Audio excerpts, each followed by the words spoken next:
Hello guys. তো এখন আমরা এসেছি চালসাতে। তো এখানে আমরা যাচ্ছি এখন ঘুরতে। কোন জায়গা যেন নাম, কি যেন একটা নাম গাইস, জানি না। জিজু নিয়ে যাচ্ছে, জামাই ষষ্ঠী উপলক্ষে আমাদেরকে নিয়ে যাচ্ছে ঘুরতে।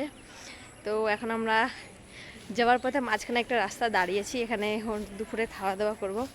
আর এই জায়গাটা এখন এটা জায়গাটা না হচ্ছে চালসা, রাস্তার পাশেই আছে ওই হোটেলটা, কি নাম এমরন কি কি একটা টাইপের এমনই কিছু। তো গাছ দেখো, এখানে ভিতরে এখানে খাওয়ার হোটেল আছে। আর এইখানে এই জায়গাটা এত সুন্দর গাছ দিয়ে সাজানো, ফুলের গাছ। আর এখানেও কিন্তু খাওয়ার ব্যবস্থা করা আছে, দেখো এখানে জায়গা জায়গা কত সুন্দর। তো আমরা এখন অর্ডার দিয়ে আসলাম খাবার, আর ভাবলাম একটু তোমাদেরকে ঘুরিয়ে দেখাই। অনেক দিন থেকে তো ভিডিও করা হয় না, তো একটু ঘুরতে পারিছি, তো ভিডিও করলাম। আর এখান থেকে কি সুন্দর পাহাড়,